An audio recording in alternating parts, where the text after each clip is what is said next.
तो चलो यार, आज बात करते हैं रामायण के एपिसोड नंबर 101 की। यस फ्रेंड्स, अब विभीषण श्री राम से कहते हैं कि तुम समुद्र देव से प्रार्थना कर कर तथा उनकी तपस्या कर कर समुद्र देव से रास्ता मांग लो, ताकि समुद्र देव हमको जाने के लिए रास्ता दे दें और हम लंका तक पहुंच सकें।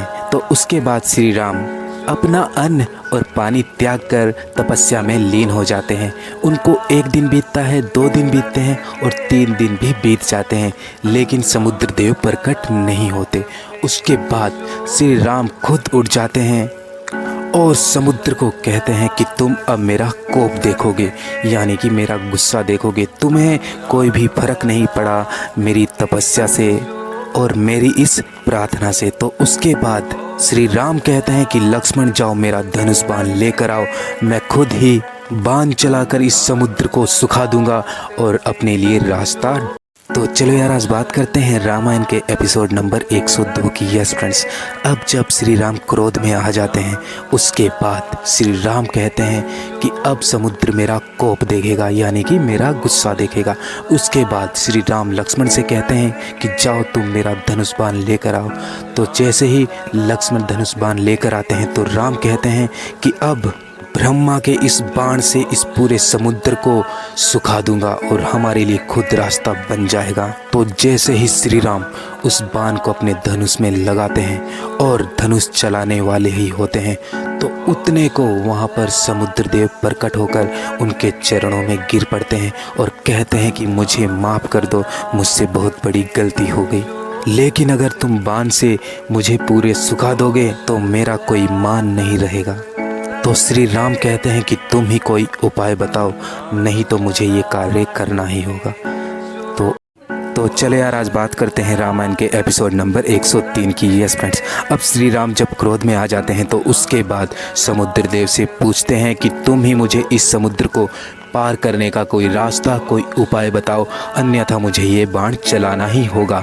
तो उसके बाद समुद्र देव श्री राम से कहते हैं कि तुम्हारे समूह में 2 बालक हैं, नल नील।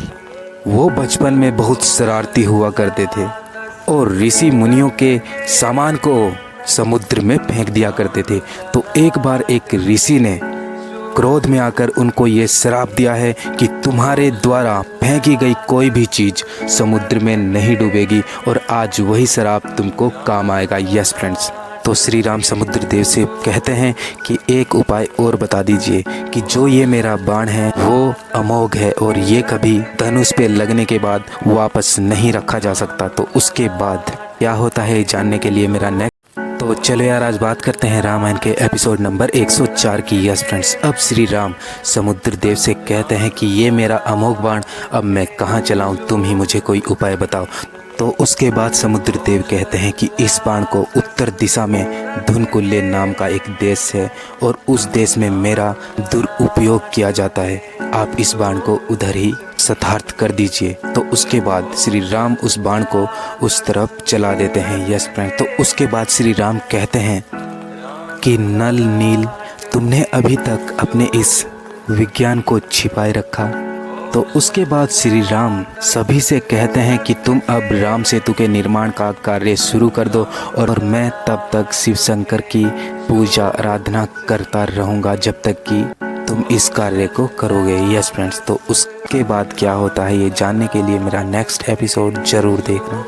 तो चलो यार, आज बात करते हैं रामायण के एपिसोड नंबर 105 की। यस फ्रेंड्स, अब श्री राम की पूरी सेना उस राम सेतु के निर्माण में लग चुकी थी और उस कार्य को बड़े ही मेहनत के साथ कर रहे थे। जो हनुमान जी है वो पत्थरों पर राम राम लिखकर पत्थर आगे बढ़ा रहे थे और उसके बाद लास्ट में वो पत्थर नल नील के हाथों से समुद्र पर रखा जा रहा था और वो पत्थर उस पर तैर भी रहा था। तो इस कार्य के साथ साथ जो श्री राम है वो शिव शंकर के भक्ति में लगे हुए थे और वहाँ पर अपने हाथों से शिवलिंग का निर्माण कर रहे थे और शिव शंकर को प्रसन्न कर रहे थे। ऊपर बैठे शिव शंकर और पार्वती माता आपस में ये बात कर रहे थे कि जो श्री राम है उनका बड़प्पन देखिए, मैं उनका भक्त हूँ और वो मेरे भक्त बन रहे हैं। उसके बाद पार्वती माता और शिव शंकर श्री राम को ऊपर से बैठे बैठे नमस्कार करते हैं और श्री राम जी नीचे